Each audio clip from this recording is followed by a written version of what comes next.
दोस्तों नमस्कार। Iran America war के बीच में जो अपडेट सामने आते हुए दिखाई दे रही है उसको पढ़ने के बाद ऐसा लग रहा है कि अमेरिका अब इस वॉर में ईरान से कैसे भी अपना पीछा छुटाना चाहता है, लेकिन ईरान पीछा नहीं छोड़ रहा है और लगातार सॉलिड जवाब अमेरिका को देता हुआ नजर आ रहा है। दरअसल दोस्तों अगर बात की जाए, ईरान ने स्ट्रेट ऑफ हॉर्मुज में अमेरिका के फायर का सीधा जवाब दिया है। अपडेट सामने आते हुए दिखाई दे रही है और उसके बाद ईरान ने यह भी बोल दिया है कि अब यूएस के साथ दूसरे राउंड की बात नहीं होगी। मतलब एक तरफ डोनाल्ड ट्रंप कहते हुए दिखाई दे रहे हैं कि हम अपने डेलीगेट पाकिस्तान भेज रहे हैं और दूसरी तरफ ईरान ने बोल दिया है कि कोई भी बात हमें तुम्हारे साथ अभी फिलहाल नहीं करनी है। दरअसल ईरान के फॉरेन मिनिस्ट्री स्पोक्सपर्सन इस्माइल बकाई ने बिल्कुल क्लियर कट बोला है कि अभी कोई second round of negotiation US के साथ नहीं होगा। मतलब कोई भी बात करने के लिए ईरान अमेरिका से तैयार ही नहीं है। दूसरी तरफ ईरान के पार्लियामेंट्री स्पीकर दोस्तों मोहम्मद बगैर गालिबफ ने पूरा सीन एक्सप्लेन किया है कि आखिरकार ये ईरान क्यों करता हुआ दिखाई दे रहा है। उन्होंने कहा है कि इस्लामाबाद में जो रिसेंट राउंड हुआ था वो फेल हो गया था क्योंकि अमेरिका ट्रस्ट बिल्ड नहीं कर पा रहा है। अमेरिका ने हॉर्मुज में नोवेल ब्लॉकेज लगा रखा है, माइंस है, और अब ईरान को ब्लेम कर रहा है अमेरिका।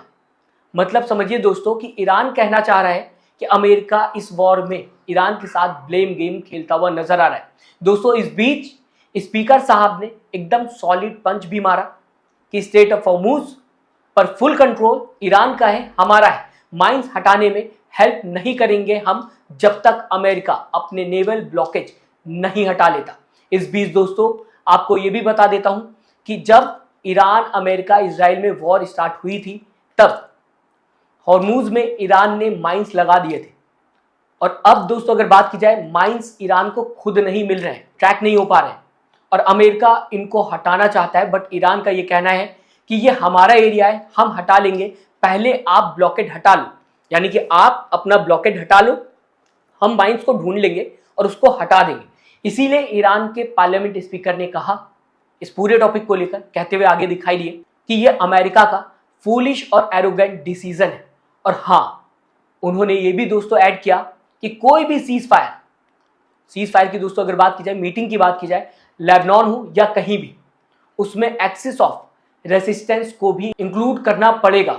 हिजबुल्लाह हो, हमास हो, सबको साथ में लेना होगा वरना बात नहीं बनेगी। यानी साफ ईरान का कहना है कि जो भी सीज फायर की बात हो रही है अमेरिका और ईरान के बीच में, या फिर ये कहा जाए ईरान अमेरिका और इजराइल के बीच में, उसमें आपको हमास को भी इंक्लूड करना होगा और हिजबुल्लाह को भी इंक्लूड करना होगा वरना कोई भी बात नहीं बनेगी। इस बीच ये भी इंफॉर्मेशन सामने आते हुए दिखाई दे रही, या फिर ये कहा जाए अपडेट सामने आते हुए दिखाई दे रही।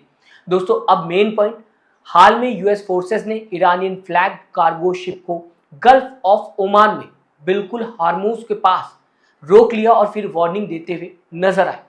फिर इंजन रूम में फायर भी किया गया यूएस की तरफ से और मरीन्स ने शिप बोर्ड कर ली।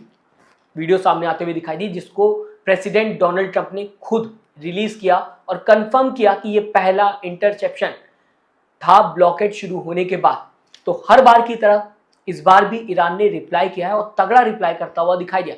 दोस्तों ईरान ने तुरंत उसको आर्म पायरेसी बोला, जो वीडियो शेयर करते हुए डोनाल्ड ट्रंप दिखाई दिया, और सीज फायर वॉलेशन भी ईरान बताता हुआ इसे नजर आया। और फिर जवाब भी ईरान ने अमेरिका को दिया, जहां ईरानियन फोर्सेस ने यूएस वॉरशिप पर ड्रोन अटैक किया, वो भी बैक टू बैक ये अटैक होता हुआ ईरान की तरफ से नजर आया। आईआरजीसी नेवी ने पूरा स्टिंग ऑपरेशन किया, साथ ही ईरान ने हॉर्मुज स्टेट को रिस्ट्रिक्टेड कर दिया है पूरे दुनिया के लिए। मतलब अब शिपिंग अफेक्टेड होगी जब तक ब्लॉकेड पूरी तरीके से हटाया नहीं जाता। देखो यार, ये पूरा सिंपल टिट फॉर टैट है जो ईरान और अमेरिका के बीच में देखने को मिल रहा है। अमेरिका ब्लॉकेड लगा रहा है और ईरान बोल रहा है कि हॉर्मुज में पूरा हक हमारा है, पूरा कंट्रोल हमारा है, हॉर्मुज हमारा है, इसको टच मत करो। और अब दोस्तों इस बीच सीज फायर मीटिंग की बात की जाए तो वो भी स्टक होता हुआ दिखाई दे रहा है, या फिर ये कहा जाए फंसता हुआ दिखाई दे रहा है। इस बीच आपको ये भी बता देता हूं कि सीज फायर भी जो टाइम दिया गया था सीज फायर का, वो भी धीरे धीरे खत्म होता हुआ दिखाई दे रहा है। दोस्तों ईरान का मैसेज क्रिस्टल क्लियर है, ब्लॉकेड हटा लो, फिर माइंस हटाते हैं, ट्रस्ट दिखाओ वरना हॉर्मुज बंद और गल्फ में आग लग जाएगी। सीधा सीधा ईरान का अमेरिका को कहना है। अब सवाल यह है कि क्या डोनाल्ड ट्रंप या फिर उनका एडमिनिस्ट्रेशन और ईरान के बीच कोई नया ट्विस्ट देखने को मिलेगा? आएगा क्या कोई ट्विस्ट, या फिर ये शुरुआत है बड़ी लड़ाई की जो धीरे धीरे अपडेट सामने आते हुए दिखाई दे रही? अगर आपको ये अपडेट पसंद आई हो तो लाइक और सब्सक्राइब का बटन दोस्तों दबाना मत भूलिएगा। चैनल को सब्सक्राइब कर लीजिए ताकि ऐसी ब्रेकिंग न्यूज़ आप तक पहुंचती रहे, आपसे मिस ना हो। कमेंट में बताइएगा आपको ये पूरी अपडेट कैसी लगी। क्या हॉर्मुज़ में सिचुएशन और भी ज़्यादा बढ़ते हुए या फिर ये कहा जाए खराब होते हुए नजर आएगी, या सब कुछ कंट्रोल होता हुआ दिखाई देगा? क्योंकि हर बार डोनाल्ड ट्रंप धमकी देते हैं लेकिन आखिर में वो अपनी बात को ही पलटते हुए दिखाई देते हैं या फिर न्यूट्रल होते हुए दिखाई देते हैं। फिलहाल इस पूरी खबर को आप किस तरीके से देखते हैं, मैं चाहूंगा अपनी राय कमेंट बॉक्स में जरूर लिखिएगा दोस्तों। साथ ही साथ चैनल को सब्सक्राइब, वीडियो को लाइक करना मत भूलिएगा दोस्तों। अपना ख्याल रखिएगा। नमस्कार।